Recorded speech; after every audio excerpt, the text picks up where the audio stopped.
Setiap detik, ada ban Michelin baru yang diproduksi di dunia.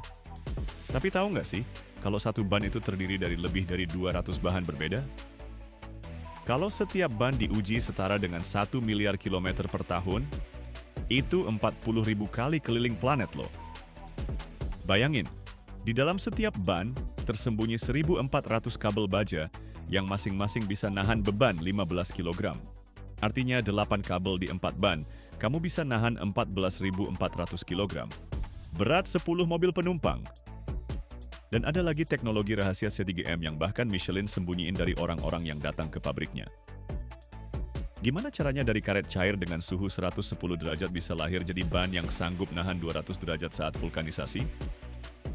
Keajaiban kimia. Apa yang terjadi waktu belerang dicampur sama karet?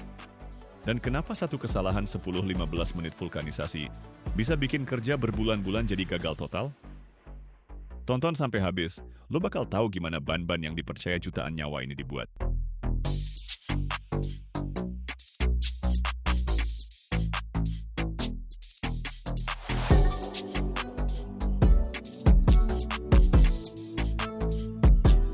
Semuanya dimulai dari riset. Engineer-engineer Michelin ngulik cara orang-orang nyetir mobil, lewat jalan apa aja, di kondisi gimana mereka pakai ban.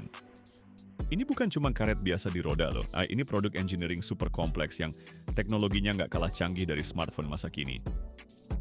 Lebih dari 130 tahun lalu, dua bersaudara Andre dan Edouard Michelin ngediriin perusahaan ini di kota Clermont-Ferrand, Prancis.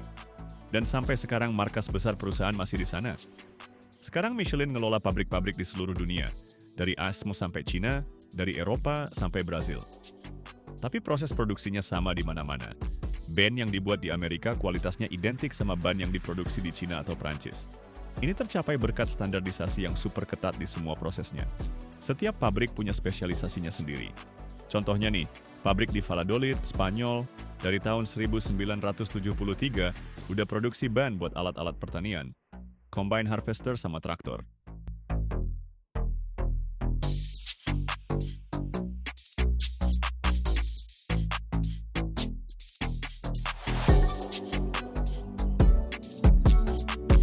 Sementara pabrik di Lasarte, Spanyol Utara, fokusnya ke ban motor premium.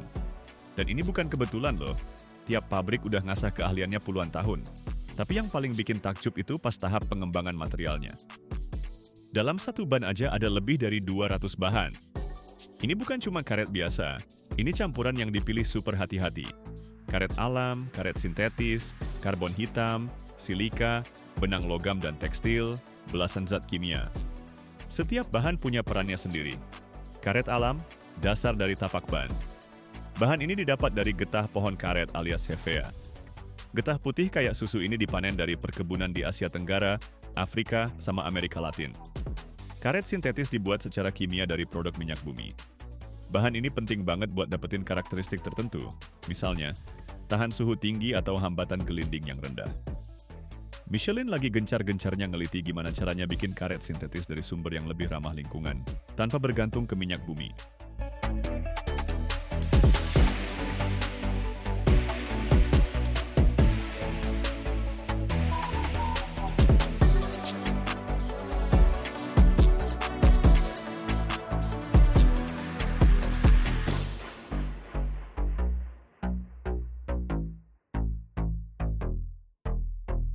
Karbon black sama silika itu bahan penguat. Mereka bikin ban jadi kuat dan tahan lama banget. Silika tuh penting nih, dia ngurangin hambatan gulir, jadi hemat bahan bakar, dan emisi karbon dioksida juga berkurang. Kord logam sama tekstil itu kerangka ban. Nah, mereka yang kasih bentuk dan kekakuan ke ban. Bayangin deh, di satu ban standar aja ada sekitar 1.400 kord tekstil, dan masing-masing bisa nahan beban 15 kg loh. Terus kord baja di bagian tepi ban itu lebih kuat lagi. Satu kord bisa nahan 1.800 kg.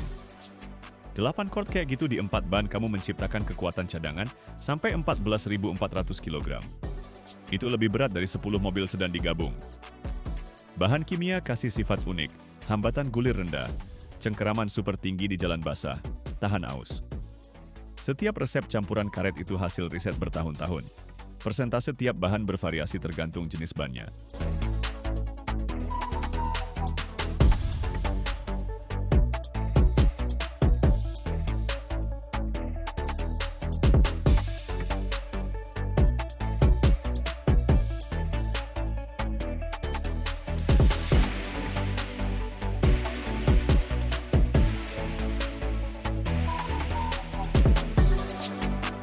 Nah, sekarang bagian paling seru nih, nyampurin bahan-bahannya. Ini dilakuin di mesin pencampur gede banget dengan suhu yang dikontrol ketat loh. Pertama, karet dicampur sama karbon hitam, silika, oli, dan bahan lainnya. Tapi belum pakai belerang dan akselerator vulkanisasi ya.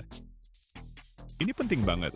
Suhu di tahap ini bisa nyampe 150 derajat, dan kalau belerangnya ditambahin sekarang, campurannya bakal mulai vulkanisasi duluan. Ini namanya pre-vulkanisasi atau vulkanisasi prematur. Makanya belerang dan akseleratornya baru ditambahin di tahap akhir pencampuran pas suhunya sekitar 110 derajat.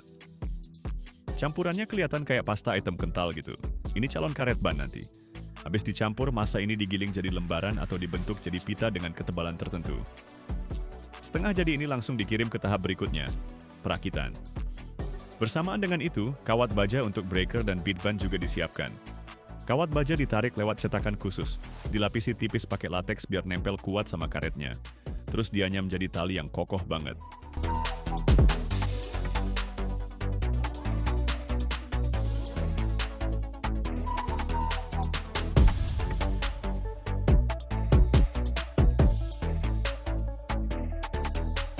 Core tekstil dibuat dari polyester, nilon, atau serat aramid, bahan yang sama kayak di rompi anti peluru.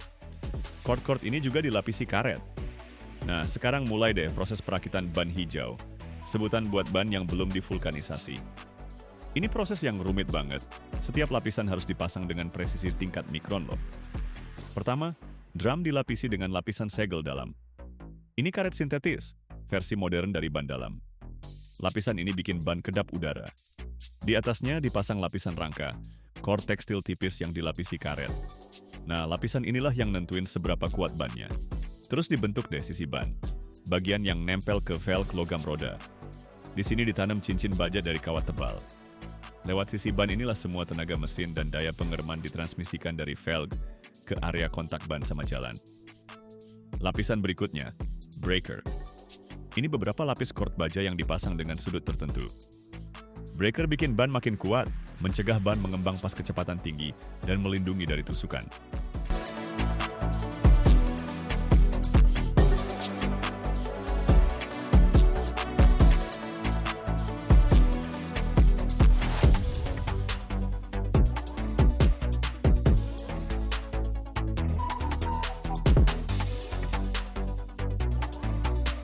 Dan akhirnya, protektornya. Ini tuh semacam pita karet yang udah ada pola tapaknya, terus ditempel di bagian paling atas. Di samping ban juga dikasih lapisan karet pelindung. Nah, di tahap ini Michelin pakai teknologi rahasia mereka, C3M. Ini proses revolusioner banget, yang detailnya dirahasiain ketat abis sama perusahaannya. Bahkan orang-orang yang udah pernah berkunjung ke pabrik yang pakai teknologi ini pun nggak pernah lihat cara kerjanya secara langsung. Tapi yang jelas, C3M ini bisa menempatkan berbagai campuran karet dengan presisi mikron di zona-zona berbeda dalam satu protektor. Misalnya nih, di ban sport Michelin Pilot, bagian bahu protektornya pakai campuran dengan carbon black buat dapetin grip maksimal pas nikung. Di tengah protektornya, pakai campuran yang 100% silika buat grip di jalan basah. Terus di sisi rusuk tengahnya, pakai campuran yang lebih lembut buat kerja di salju sama cuaca dingin. Semua itu dalam satu ban loh. Sejak tahun 1997, Michelin udah produksi lebih dari 15 juta ban pakai teknologi C3M. Sekarang lebih dari 20% lineup Michelin Pilot diproduksi pakai metode ini.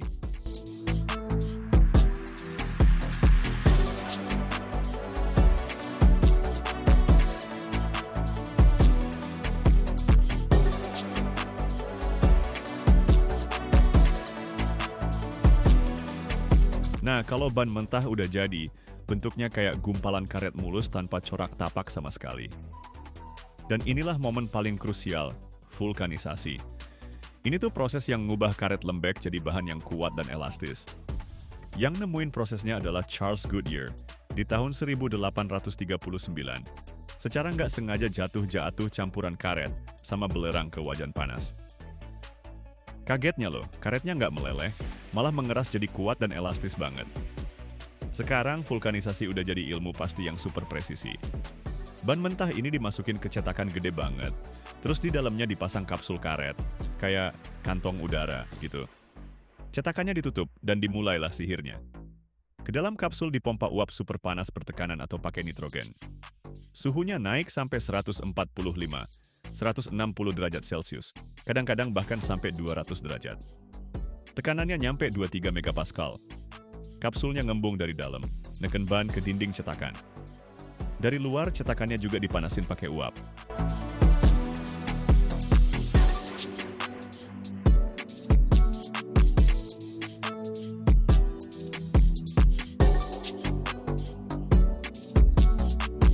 Nah, di kondisi kayak gini, suhu tinggi banget, tekanan juga tinggi, terjadilah keajaiban kimia. Belerang mulai bikin ikatan silang antara molekul karet yang panjang-panjang itu. Molekul linear berubah jadi jaringan 3 dimensi. Karetnya jadi keras, kuat, elastis, tahan panas dan dingin. Bersamaan dengan itu, pola tapak dan tulisan di sisi samping tercetak di permukaan ban.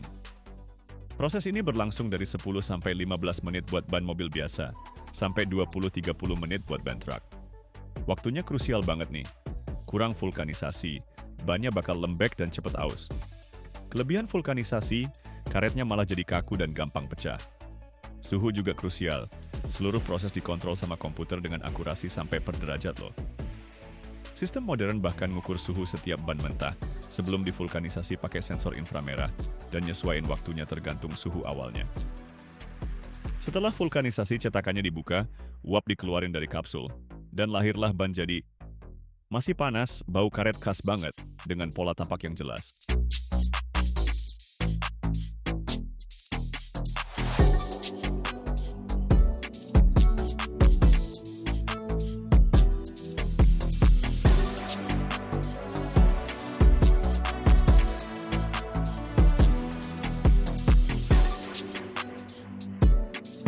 Tapi ini belum akhirnya loh. Setiap ban harus ngelewatin quality control yang super ketat banget. Pertama, inspeksi visual. Kalau ada cacat permukaan, nggak rata, atau gelembung sedikit aja langsung ditolak. Terus pengecekan ukuran dan bentuk pakai laser scanner yang ngukur ratusan titik di permukaan ban. Cek keseimbangan juga. Kalau nggak seimbang lebih dari beberapa gram aja udah nggak boleh lolos. Ada juga kontrol sinar X, buat ngecek struktur dalamnya, nyari cacat di cord, rongga kosong, atau benda asing yang nyangkut. Dan yang paling penting nih, tes jalan. Michelin ngelakuin lebih dari 1 miliar kilometer tes per tahun. Itu setara sama 40.000 kali keliling bumi cuy. Bannya diuji di jalan basah dan kering, di salju dan es, suhu tinggi dan rendah, kecepatan tinggi, sampai kondisi ekstrem. Nah, setelah ngelewatin perjalanan panjang dari pohon karet di hutan, dicampur sama 200 bahan, dirakit super presisi dengan 1.400 cord, melalui neraka vulkanisasi di suhu 200 derajat, plus 1 miliar kilometer pengujian. Akhirnya lahirlah ban Michelin. Satu-satunya titik kontak mobilmu sama jalan, yang literally menentukan hidupmu.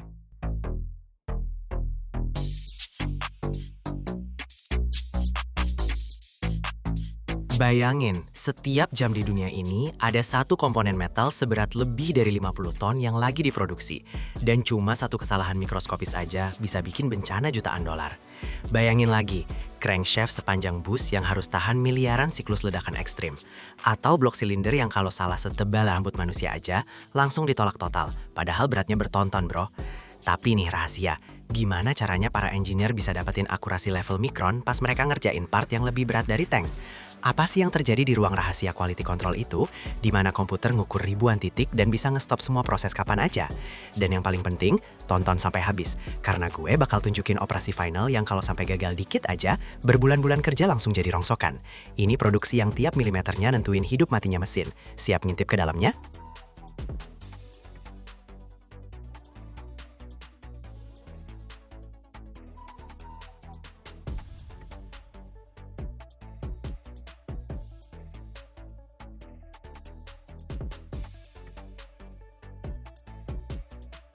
Yang pertama bikin takjub di pabrik ini tuh skala produksinya. Lupain deh mesin mobil biasa. Nih, contohnya blok silinder. Beratnya bisa sampai puluhan ton loh. Ini bukan cuma hasil cor biasa, tapi karya seni pengecoran yang rumit banget. Berlapis-lapis. Butuh baja atau besi cor spesial yang tahan beban gila, suhu dan tekanan ekstrim. Nah, ini dia poros engkol. Di mesin-mesin gede, panjangnya bisa kayak bus kecil, dan beratnya juga segitu. Komponen ini yang paling krusial sih. Dia harus nahan kekuatan ledakan dari pembakaran bahan bakar, terus diubah jadi gerakan putar. Bahan bakunya sering datang dalam bentuk tempa yang masif, di mana setiap kilogram logamnya udah punya cerita sendiri. Prosesnya dimulai dari kontrol penerimaan. Para ahli ngecek komposisi kimianya, memastikan nggak ada cacat internal pakai ultrasonik sama mesin ronsen. Soalnya cacat kecil aja yang tersembunyi di komponen sebesar ini bisa bikin bencana pas dipakai.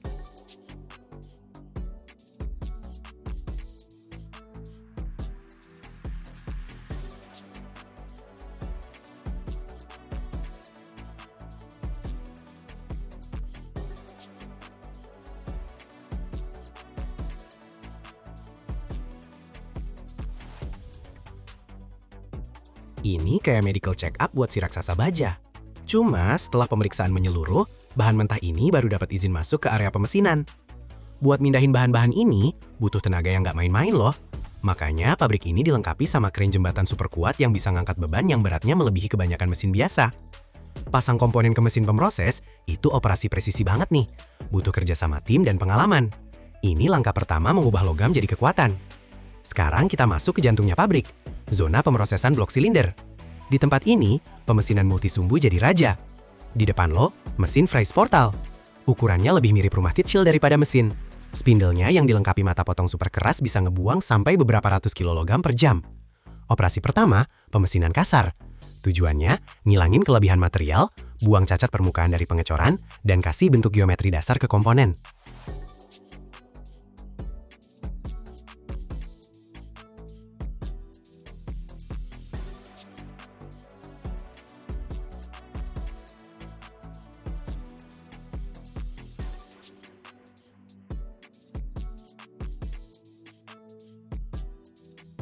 Kecepatan dan agresivitas pemotongannya di sini bener-bener bikin takjub. Percikan serpihan panas yang berterbangan itu nunjukin seberapa gede energi yang dibutuhin buat transformasi ini. Tapi keajaiban sesungguhnya baru dimulai setelah ini, di tahap finishing. Ingat kan kita bahas soal presisi? Buat mesin diesel, geometri silinder yang sempurna itu super krusial banget. Ini tercapai berkat proses boring dan honing. Boring itu prosesnya ngebentuk lubang silinder dengan akurasi tingkat mikron loh. Kesalahan sedikit aja dalam geometri bakal bikin keausan nggak merata, kehilangan kompresi, dan ujung-ujungnya mesin rusak total. Nah, honing itu sentuhan finalnya. Alat khusus dengan batu abrasif ini nyiptain micro relief di permukaan dalam silinder, yang biasa disebut pola jaring. Pola jaring ini penting banget buat nahan oli dan memastikan pelumasan ring piston berjalan sempurna. Ini literally penghalusan di tingkat molekul yang ngebuat mesin bisa bertahan sampai puluhan tahun.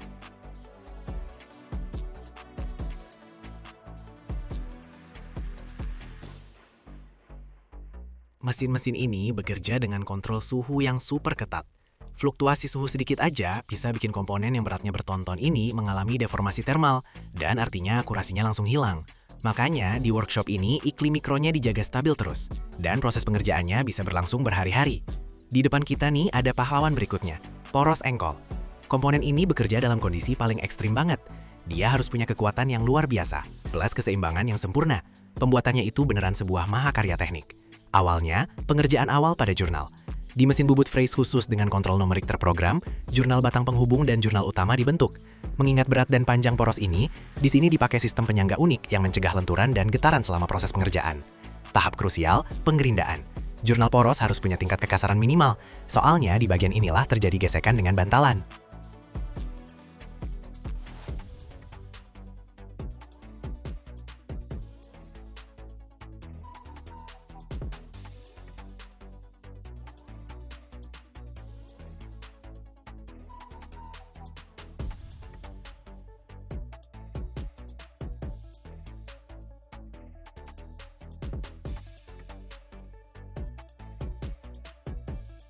Makin mulus permukaannya, makin kecil gesekannya, dan makin awet tuh mesinnya.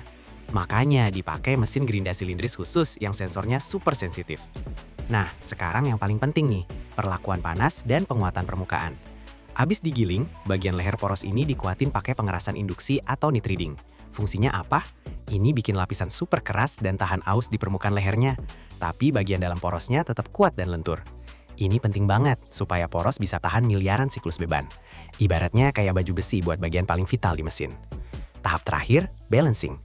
Mengingat masanya gede banget, sedikit aja nggak seimbang bisa hancurin mesinnya. Makanya tiap crankshaft harus lewat balancing dinamis. Kalau mesinnya ngedeteksi penyimpangan, beban khusus atau lubang ditambahin atau dikurangi di bagian flywheelnya, sampai porosnya benar-benar seimbang sempurna.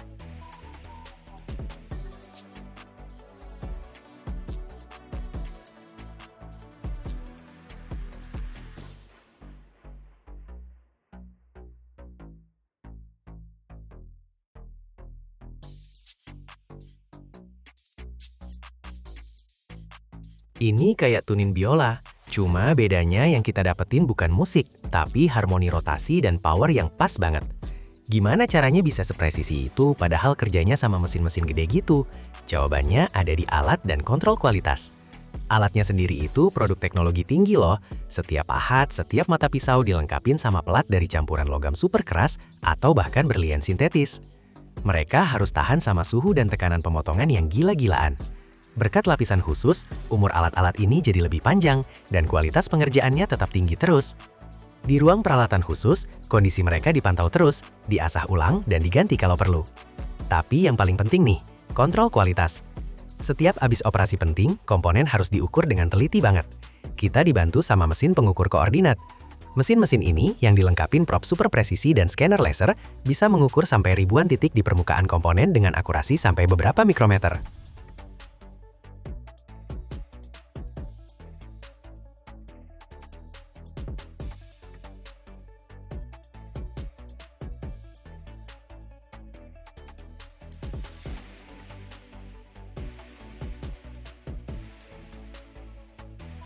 Mereka bikin peta 3D dari komponen itu dan bandingin sama model komputer yang sempurna. Kalau selisihnya melebihi toleransi, prosesnya langsung dihentiin dan komponennya dikembalikan buat diperbaiki atau kasus terburuk langsung dibuang. Nggak ada satupun komponen yang keluar dari pabrik sampai komputer kasih lampu hijau kalau akurasinya udah sempurna.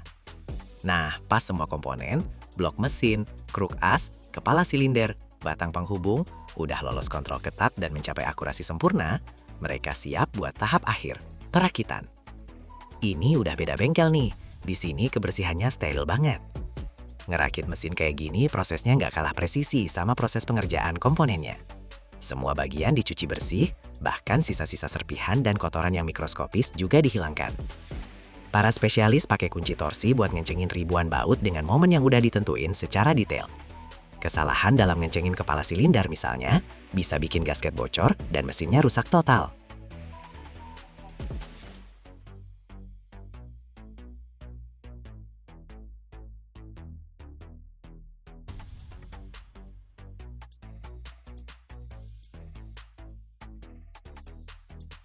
Setiap tahap perakitan dicatat dan dikontrol sama sistem elektronik. Nggak ada satu baut pun yang bakal dikencengin tanpa konfirmasi dari komputer.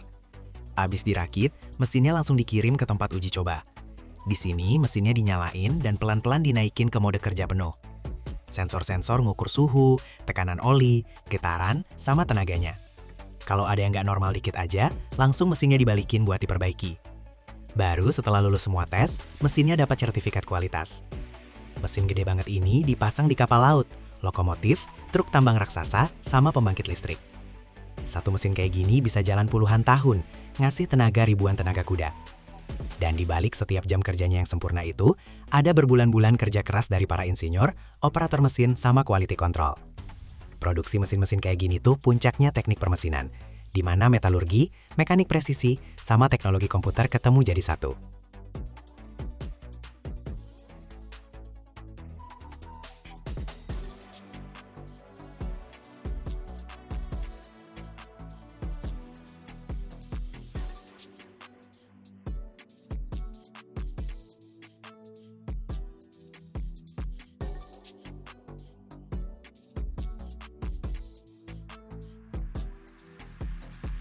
Nah gitu deh, dari potongan baja bertonton yang dilewatin proses pengerjaan kasar dan halus, digosok dengan tingkat presisi sampai mikron lewat honing, dikerasin, dibalance, dirakit di ruang steril, terus diuji ketat banget. Akhirnya lahir deh, mesin yang bisa jalan miliaran siklus tanpa masalah sama sekali. Ini cerita tentang gimana manusia belajar bikin jantung baja buat mesin-mesin paling gede di planet ini. Setiap crankshaft, setiap blok silinder, itu semua kayak simfoni pemikiran engineering, di mana salah satu mikron aja artinya gagal total, tapi kalau berhasil artinya puluhan tahun kerja tanpa masalah. Waktu lo lihat kapal gede nyebrangin samudra, atau lokomotif narik ribuan ton barang, ingat, di jantungnya ada mesin yang setiap detailnya udah dilewatin tangan para master dan dicek sama komputer. Ini bukan cuma logam biasa, ini wujud nyata dari obsesi manusia buat kesempurnaan, di mana presisi diukur dalam mikron dan keandalan diukur dalam puluhan tahun pelayanan yang impeccable.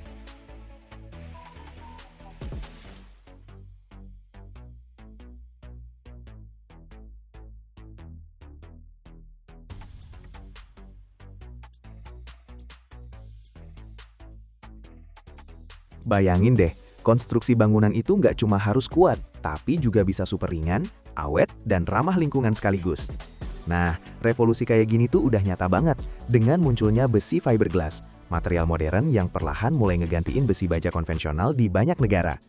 Yang paling giat produksinya? Cina, raksasa yang nguasain pangsa pasar dunia gede banget. Tapi sebenarnya apa sih material rahasia yang ngubah aturan main ini? Besi fiberglass itu 4-5 kali lebih ringan dari baja, nggak bakal karatan sama sekali, tahan di lingkungan ekstrim, dan bisa bertahan lebih dari 50 tahun. Cina memproduksi lebih dari 500 juta pon material ini tiap tahun, dan menguasai 60% ekspor dunia. Tapi kenapa negara-negara barat takut sama ketergantungan ini? Peran apa yang dimainkan besi fiberglass dalam strategi geopolitik Beijing? Dan gimana sih cara bikin material ini yang dimulai dari kaca cair dengan suhu 2700 derajat? Tonton sampai habis, lo bakal tahu tentang proyek-proyek di mana material ini udah ngubah masa depan konstruksi.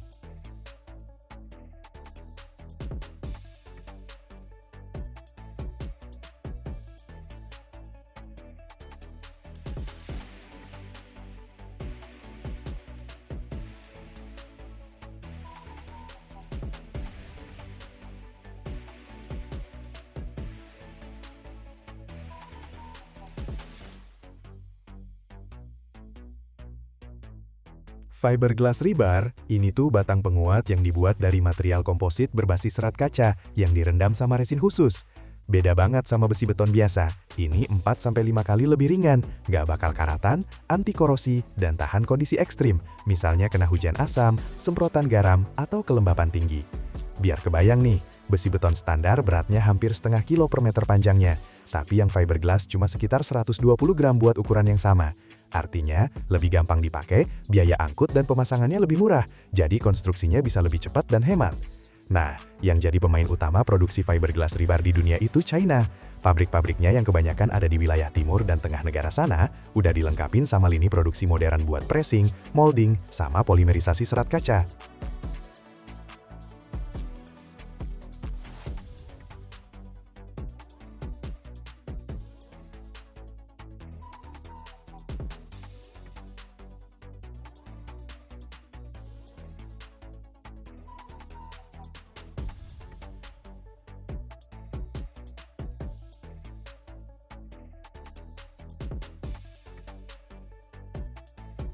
Perusahaan-perusahaan China memproduksi lebih dari 500 juta pon material ini setiap tahun, dan ekspornya mencapai sekitar 60% dari total volume dunia.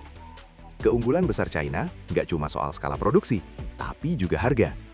Berkat biaya listrik dan sumber daya yang murah, produk China sering lebih murah dibanding kompetitor dari AS dan Eropa.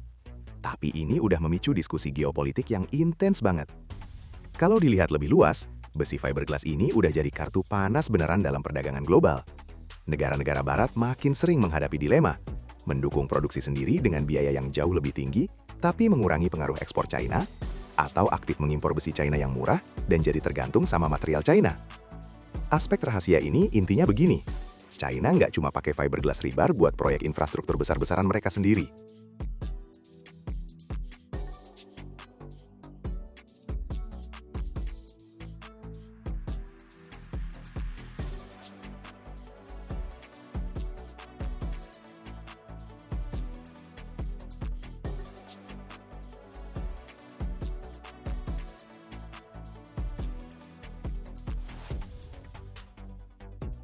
Berkat investasi strategis ke negara-negara Asia, Afrika, dan Amerika Latin, Beijing agresif banget nge-push material ini lewat korporasi konstruksi global mereka yang kerja di bawah inisiatif Belt and Road.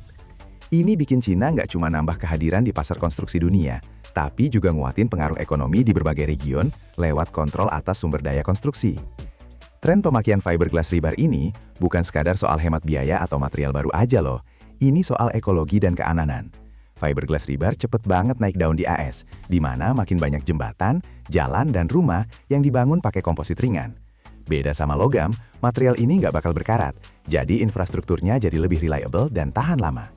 Menurut laporan dari American Association of Construction Materials, rata-rata biaya konstruksi pakai fiberglass rebar turun sampai 20%, sementara umur konstruksinya naik 2 kali lipat.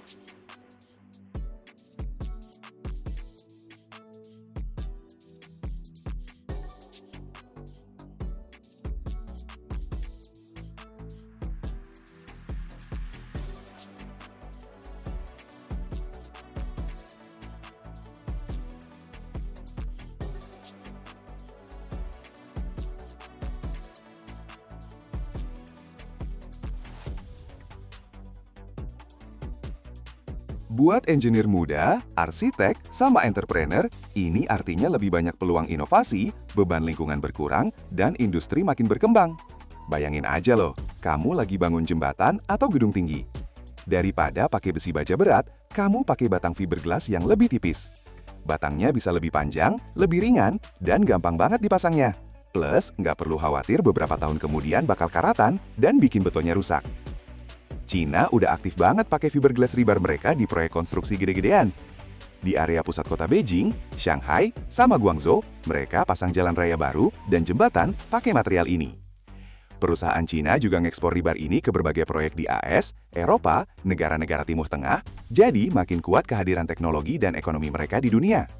Semuanya dimulai dari kaca, bahan baku buat bikin serat kaca. Kaca dibuat dari campuran pasir, batu kapur, sama soda.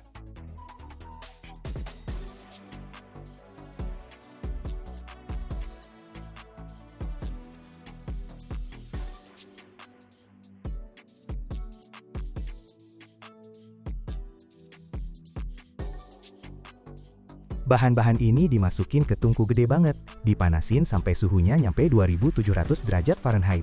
Di sini, campurannya meleleh jadi kaca cair. Terus, kaca cairnya ini lewat lubang-lubang khusus, namanya spinneret, yang bikin ribuan benang tipis banget. Serat-serat ini didinginkan terus dikumpulin jadi bundar. Nah, jadilah fiberglass dasar, benang tipis yang fleksibel dan kuat. Buat ngasih sifat khusus ke seratnya, mereka diolah pakai larutan kimia spesial, binder organik atau silan. Lapisan ini bikin ikatan kuat antara fiberglass sama matriks polimer yang bakal dipakai nanti. Benang-benang yang udah diolah ini dikumpulin jadi bundal, yang bisa berisi ribuan serat individual. Serat-seratnya disusun paralel satu sama lain, buat dapetin kekuatan maksimal. Selanjutnya, tahap utama nih, pembentukan matriks komposit. Bahan bakunya adalah resin polimer, biasanya epoksi, polyester, atau vinyl ester.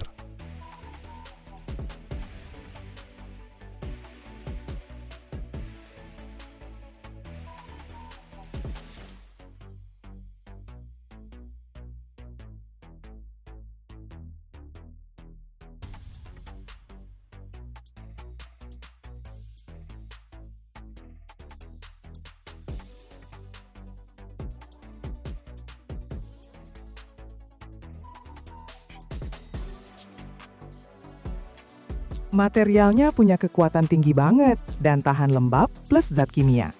Serat kaca dicelup atau dibasahin ke larutan resin polimer. Nah, seratnya jadi terlapisi polimer secara merata.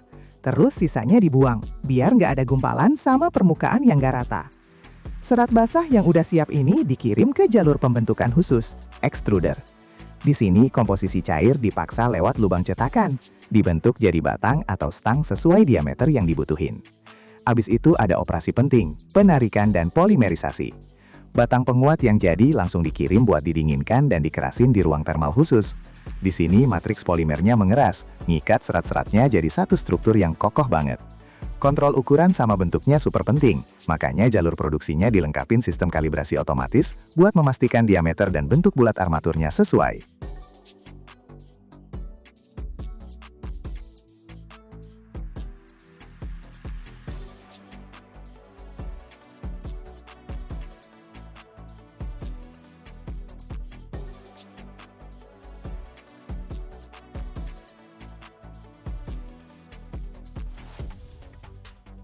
Diameter standar fiberglass rebar bisa bervariasi dari 6 mm sampai 40 mm, tergantung dari bidang aplikasinya. Biar lebih nempel ke beton, rebarnya nggak dibiarkan mulus banget. Pas proses produksi, ada tahapan lewat roller pembentuk yang bikin permukaan jadi bergerigi, bertekstur gitu. Ini bikin fiberglass rebar makin efektif buat memperkuat struktur beton. Dia nempel kuat di masa beton, nggak bakal melorot waktu kena beban. Di ujung jalur produksi, pekerja atau sistem otomatis motong batang penguatnya jadi panjang standar, biasanya 6 meter atau 12 meter. Batangnya dikemas dalam ikatan yang gampang buat diangkut dan disimpan. Setiap batch produk diuji kekuatan, fleksibilitas, dan ketahanan korosinya. Produsen sering ngasih garansi masa pakai rebar lebih dari 50 tahun, yang beberapa kali lebih lama dari umur penguatan besi biasa.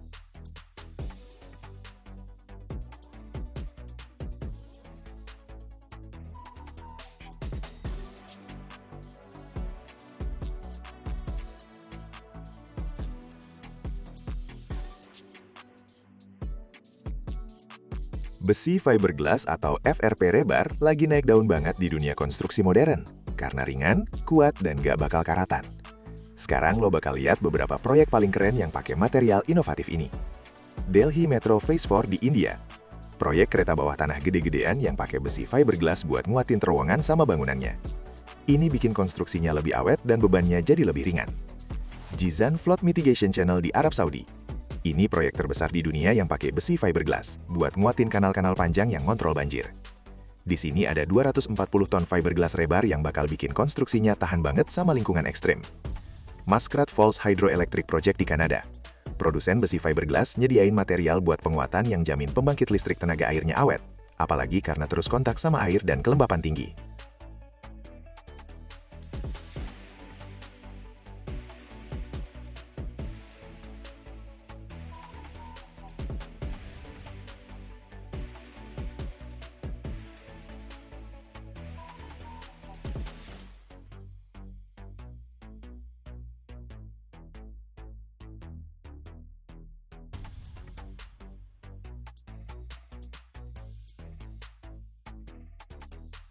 Sunshine Skyway Rest Area Seawall di Florida, AS.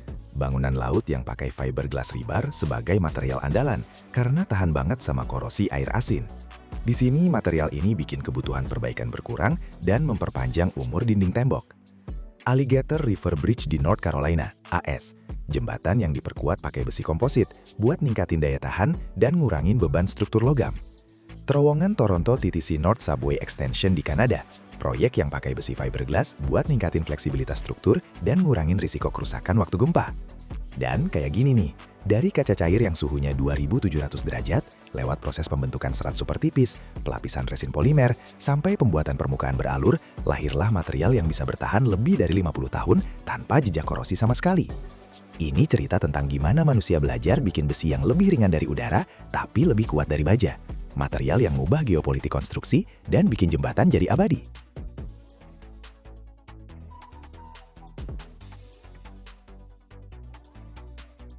Gimana kalau bagian paling berbahaya dari jembatan gantung itu bukan yang kamu lihat? Soalnya, di dalam kabel utama yang kelihatan kayak logam padat banget, ternyata ada struktur dari puluhan ribu kawat yang masing-masingnya bisa rusak. Bahkan cuma gara-gara setetes kabut asin aja loh. Terus kenapa jembatan yang beratnya ribuan ton nggak ambruk tiap hari? Dan bakal gimana kalau air masuk ke dalam kabel yang nggak bakal disadarin siapa-siapa? Jembatan Golden Gate di San Francisco punya dua kabel utama dengan diameter sekitar 37 inci masing-masing. Di dalam tiap kabel, ada 27.572 kawat terpisah. Kalau semua kawat ini dibuka dan disambung jadi satu garis, jadinya sekitar 80.000 mil baja. Ini sekitar 3 kali lipat panjang khatulistiwa bumi nih. Berat satu kabel aja sekitar 24.500 ton, komparabel sama massa kapal pesiar kecil. Jembatan Akashi Kaikyo di Jepang, salah satu jembatan gantung terpanjang di dunia, punya kabel utama dari ribuan kawat baja berkekuatan tinggi. Total panjangnya lebih dari puluhan ribu kilometer banget. Tonton sampai habis, nanti kamu bakal tahu rahasia yang bahkan engineer pembangunan jembatan aja nggak ceritain.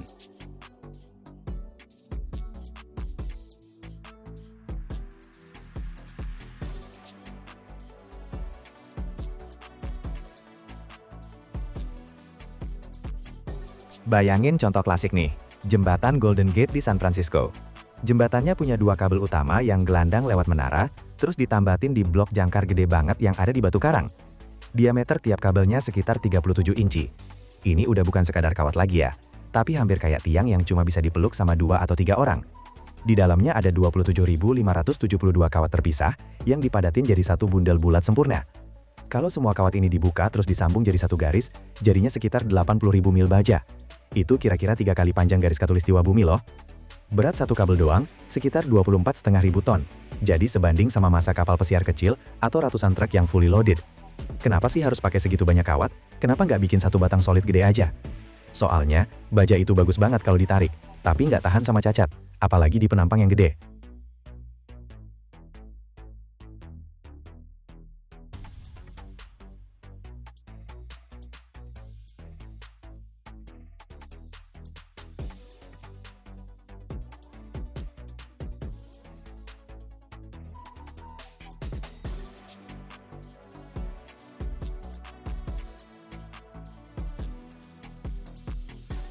Kalau elemen itu terdiri dari ribuan kawat independen, masing-masing bisa sedikit main-main.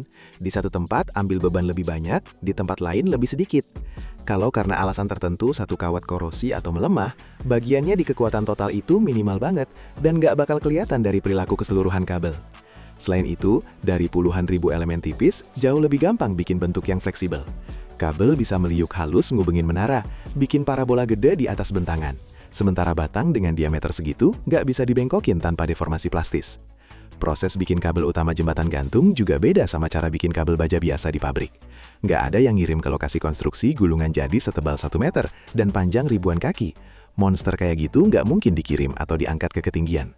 Makanya kabel utama jembatan gantung dipintal di tempat. Dimulai dengan ngepasang kabel bantu sementara di antara menara.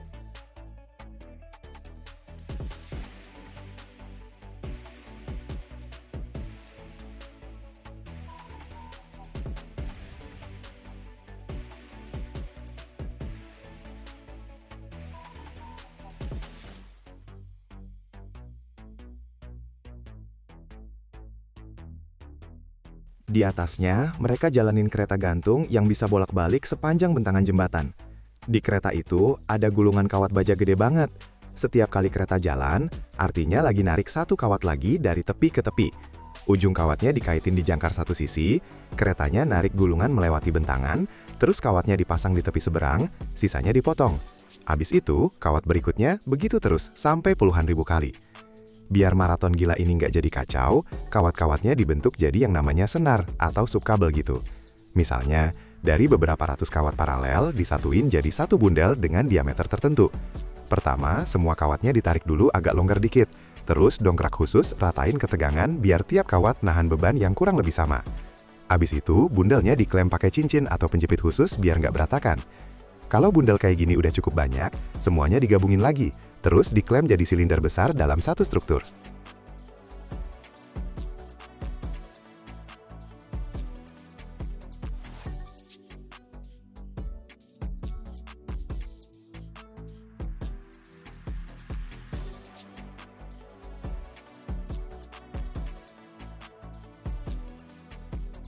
Di atasnya dipasang lilitan spiral dari kawat bulat tipis yang bikin bentuknya tetap stabil, plus lapisan pelindung cat atau pelapis anti karat lainnya.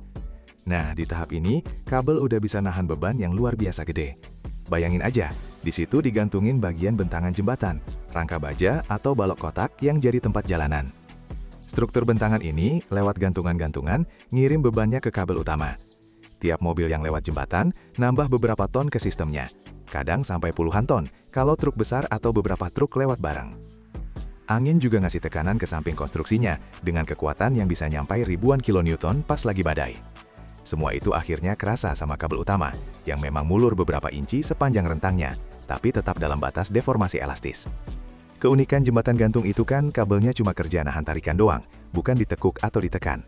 Ini mode yang paling pas buat baja berkekuatan tinggi.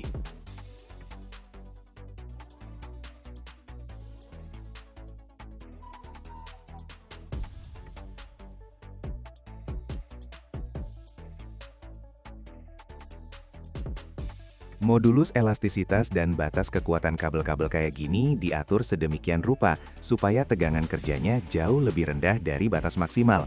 Bahkan udah termasuk perhitungan hembusan angin kencang, perubahan suhu, sama lalu lintas kendaraan berat.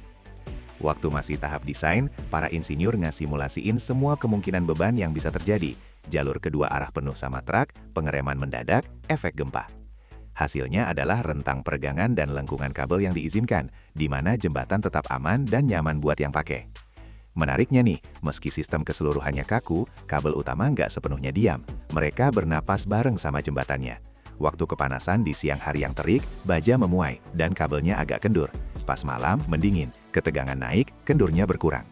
Kalau lagi berangin, kita bisa lihat sedikit goyangan di dek jembatan. Sebenarnya, kabelnya sendiri juga ikut gerak, meskipun nggak kelihatan sama mata. Justru karena perilaku yang hidup dan fleksibel inilah, jembatan gantung lebih tahan terhadap beban dinamis dibanding konstruksi yang kaku banget, terlalu batu.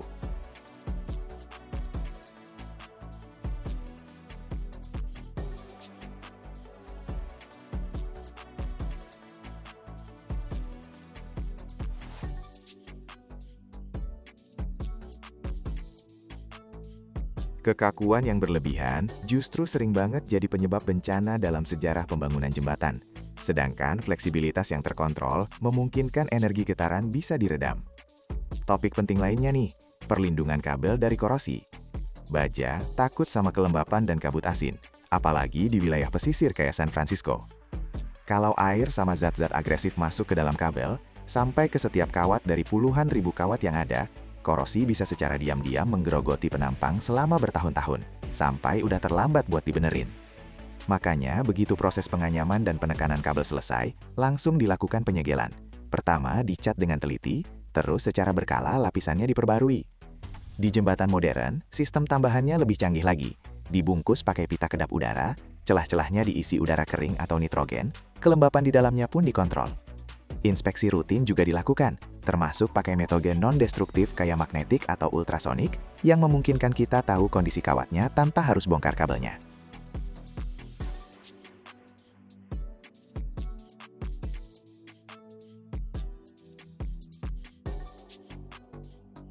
Semua ini dilakukan demi satu jalur infrastruktur bisa beroperasi dengan aman selama puluhan tahun.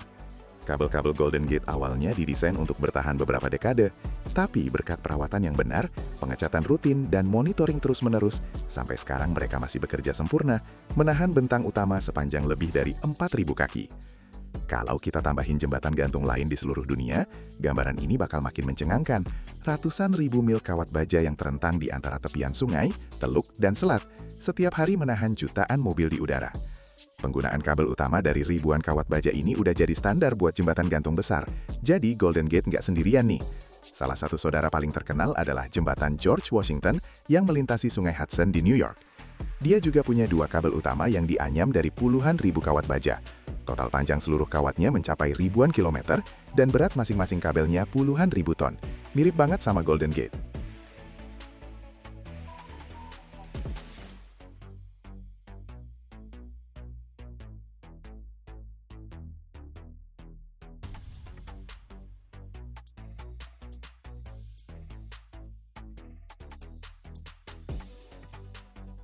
Teknologi serupa juga dipakai di Brooklyn Bridge, meskipun jembatan ini lebih tua dan menggabungkan sistem gantung dengan kabel penyangga. Di sana, kabel utamanya juga terdiri dari banyak banget kawat tipis yang dijalin langsung di lokasi, bukan dibawa dalam bentuk tali jadi. Raksasa modern juga dibangun dengan prinsip yang sama nih. Misalnya, jembatan Akashi Kaikyo di Jepang, salah satu jembatan gantung terpanjang di dunia, punya kabel utama yang terdiri dari ribuan kawat baja berkekuatan tinggi. Panjang totalnya lebih dari puluhan ribu kilometer, dan tegangan yang dihitung bisa mencapai ratusan ribu ton. Skema kayak gini dipakai di banyak jembatan di Cina dan Korea Selatan, yang selama beberapa dekade terakhir aktif banget membangun jembatan bentang panjang melintasi teluk dan sungai lebar. Semua jembatan ini disatukan oleh satu teknologi.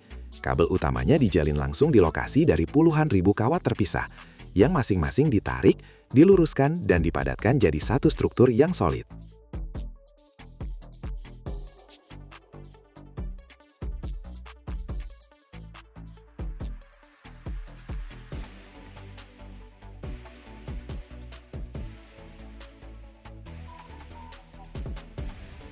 Teknologi ini bikin kabel dengan kekuatan dan fleksibilitas yang gila-gilaan.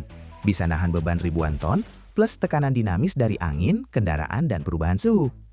Nah, begini prosesnya. Dari gulungan kawat baja, lewatin puluhan ribu perjalanan troli di atas jurang. Ditarik pakai dongkrak hidrolik, diikat jadi bundel-bundel, dibungkus spiral pelindung, terus dilapisi cat anti karat. Jadilah kabel utama jembatan gantung yang legendari. Struktur dari 27.572 kawat individual, beratnya 24.500 ton, bisa meregang beberapa inci pas kena beban, tapi tetap dalam batas elastisitas. Ngangkat jembatan sepanjang lebih dari 4.000 kaki, yang dilalui jutaan mobil tiap hari. Setiap kawat itu elemen tersendiri, jadi kalau satu lemah, hampir nggak kerasa sama sistem keseluruhan. Tapi kalau kelembapan sama garam masuk ke dalam, korosi bisa diam-diam ngerusak kawat selama bertahun-tahun tanpa ketahuan. Makanya jembatan modern sekarang dilengkapi sistem kontrol kelembapan, inspeksi rutin, dan pengujian non-destruktif. Biar raksasa baja dan beton ini bisa melayani umat manusia dengan aman selama berabad-abad.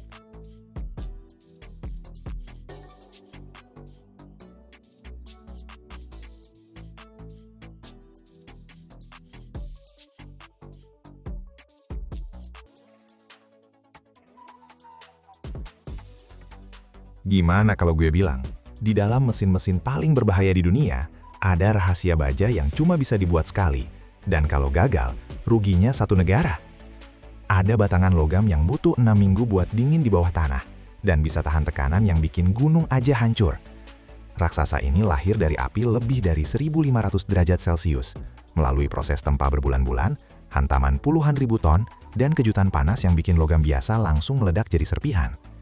Tahun 2015, perusahaan Inggris Sheffield Forgemasters menuang 607 ton baja cair ke lubang pengecoran raksasa. Ini hampir seberat pesawat penumpang Airbus A380 loh. Setelah menyusut, batangannya masih beratnya 320 ton. Buat menempa raksasa kayak gini, mereka pakai mesin pres dengan kekuatan sampai 40.000 ton. Energi buat perlakuan panas batangan ini dalam siklus 2 minggu bisa lebih dari 100.000 kWh. Itu setara konsumsi listrik puluhan rumah selama setahun banget. Tonton sampai habis ya, lo bakal tahu buat apa sebenarnya monumen baja ini dibuat, dan kenapa tanpa mereka, dunia modern bakal langsung berhenti.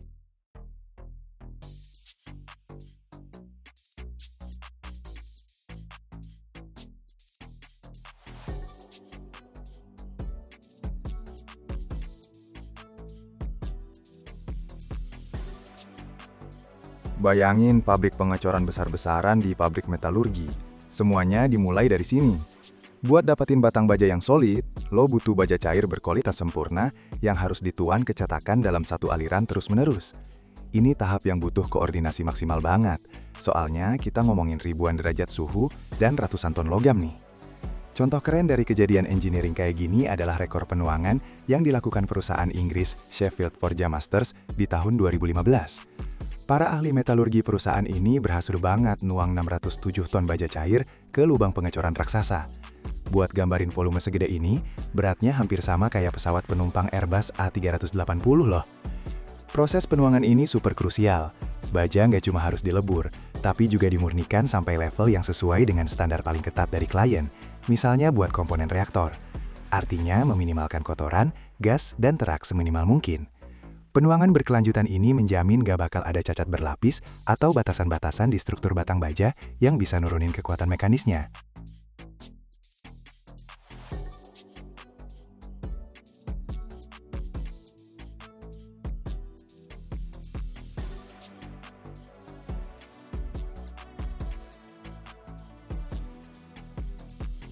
Waktu proses pengecoran, baja harus dimurnikan dari gas sebanyak mungkin.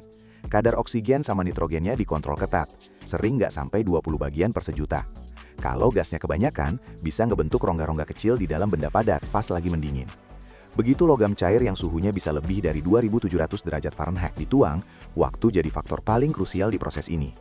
Beda sama benda kecil yang bisa didinginkan cepat, raksasa baja seberat ratusan ton ini nggak boleh didinginkan buru-buru.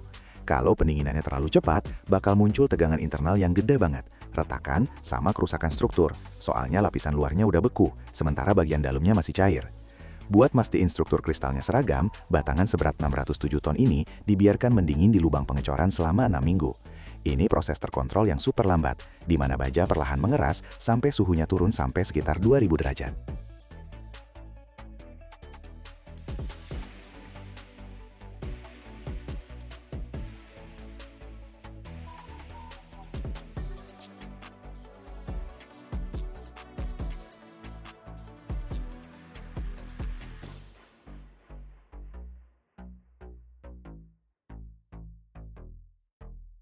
Kristalisasi yang lambat banget ini bikin logamnya bisa ngehindarin perubahan fase yang nggak diinginkan dan jaminan kualitas makrostruktur yang tinggi yang jadi kunci kekuatan komponen nantinya. Baru setelah periode pembekuan yang lama ini selesai, monolit baja yang beratnya sekitar 320 ton setelah penyusutan dan pembuangan bagian atas yang cacat dikeluarin dari tanah dengan hati-hati. Ingot yang udah dikeluarin dari tanah, meskipun beratnya gede banget, belum jadi bahan siap pakai loh. Strukturnya masih kasar hasil cor dengan kristal-kristal yang gede. Buat ngubahnya jadi logam yang kuat, homogen dan mampu nahan beban ekstrim, perlu ditempa nih. Menempa ingot seberat 500 ton, butuh mesin pres hidrolik dengan daya kerja 10-20 ribu ton.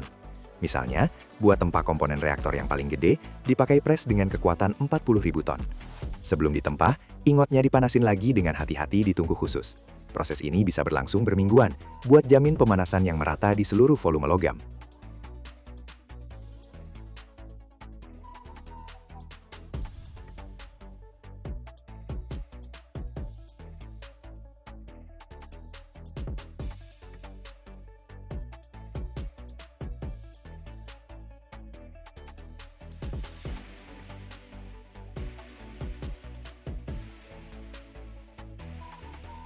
Proses tempanya sendiri dilakukan pakai mesin pres hidrolik super gede yang bisa ngebuat tekanan puluhan ribu ton.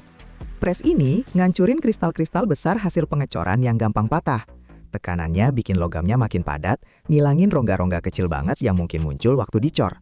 Logamnya jadi punya struktur serat yang terarah, dan ini bikin kekuatannya, kelenturannya, sama ketahanan terhadap kelelahannya naik drastis. Proses tempa bulat batangan logam segede ini bisa makan waktu berbulan-bulan loh. Ini siklus terus-menerus, dipanasin, dipres, diputar, terus dipanasin lagi. Setiap hantaman pres itu udah dihitung presisi banget buat dapetin geometri internal sama sifat mekanisnya yang pas. Energi yang dibutuhin buat ngejaga tungku perlakuan panas selama 2 minggu bisa nyampe lebih dari 100.000 kWh. Ini setara sama konsumsi listrik tahunan puluhan rumah tangga biasa nih. Waktu perlakuan panas, perbedaan suhu di tungku di seluruh bagiannya cuma boleh beda 40 derajat doang, makanya butuh sistem kontrol multizona yang akurasinya tinggi banget.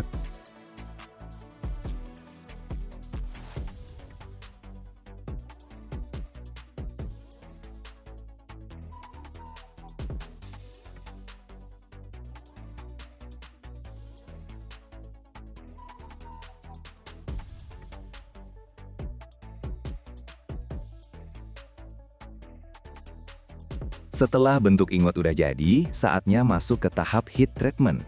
Ini tahap final yang super krusial buat nyetel struktur dalam baja. Monolit baja raksasa yang beratnya berapa ton ini, yang baru aja lewatin proses pengecoran dan penempaan berbulan-bulan, kayak raksasa kikuk yang karakternya belum terbentuk sempurna.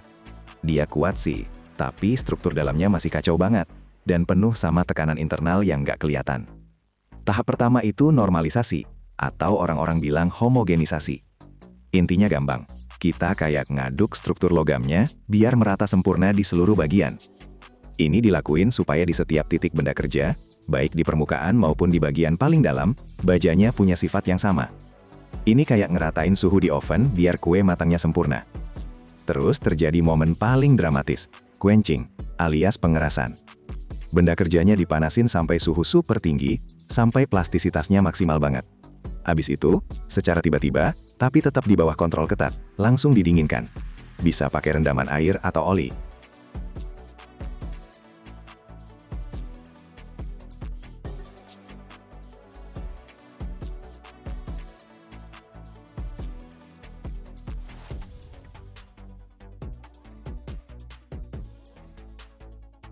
Guncangan alam kayak gini bikin struktur baja yang tadinya lembut jadi super keras dan kuat banget. Ini yang bikin komponen tersebut punya kekuatan tempur utamanya. Tapi ada efek sampingnya nih. Logamnya jadi rapuh kayak kaca, dan di dalamnya muncul tekanan internal yang gede banget. Kalau dibiarkan dalam kondisi seperti itu, bisa retak cuma karena benturan kecil doang. Makanya tahap final yang paling manusiawi adalah tempering. Benda kerjanya dipanaskan lagi dengan hati-hati, tapi kali ini di suhu yang jauh lebih rendah. Tujuannya bukan buat ngubah kekuatan, tapi buat ngelepas tekanan internal yang muncul waktu proses pendinginan cepat tadi. Proses ini mirip kayak napas lega setelah stres. Ini naikin ketangguhan bajanya, bikin tahan terhadap benturan dan beban berat, sekaligus ngilangin kerapuhannya. Baru setelah sukses melewati siklus lengkap penempaan karakter selama 1,5 bulan ini, baja siap jadi bagian dari reaktor atau mesin pres raksasa. Tapi emang buat apa sih raksasa baja ini yang udah diinvestasiin banyak waktu dan sumber daya? Mereka jadi komponen krusial di industri-industri yang harga kesalahannya nggak bisa ditolerir sama sekali.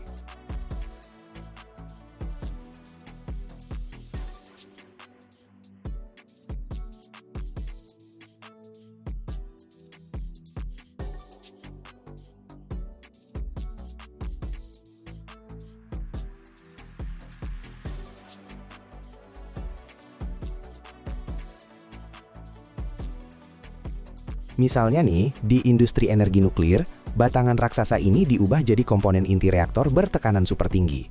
Bayangin ya, tekanan, suhu, dan radiasi yang gila-gilaan butuh keandalan absolut. Dan di sini nggak boleh ada sambungan atau las-lasan yang bisa jadi titik lemah.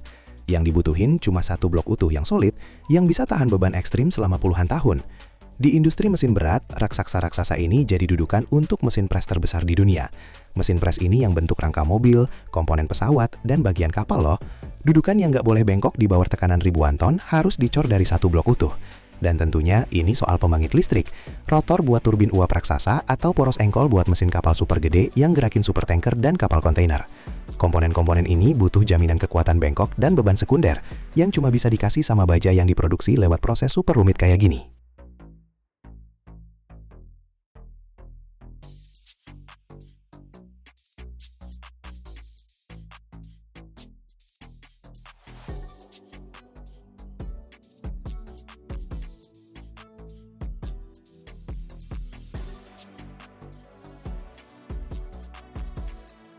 Dan beginilah prosesnya.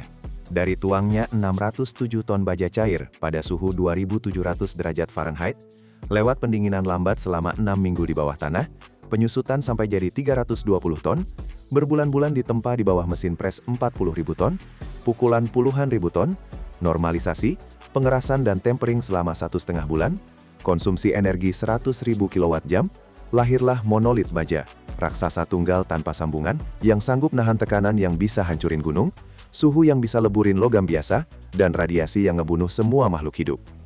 Monolit ini jadi jantungnya reaktor nuklir, rangka pres raksasa, atau rotor turbin yang ngegerakin supertanker. Tanpa raksasa baja ini, pembangkit listrik nuklir bakal mati, mesin kapal bakal bisu, produksi komponen pesawat bakal berhenti. Setiap batang baja kayak gini bukan cuma sekedar potongan logam. Ini hasil presisi engineering yang gila-gilaan, kerja teliti berbulan-bulan, dan investasi jutaan dolar. Dan kesalahan di sini nggak boleh ada, karena harganya bisa terlalu mahal buat satu negara.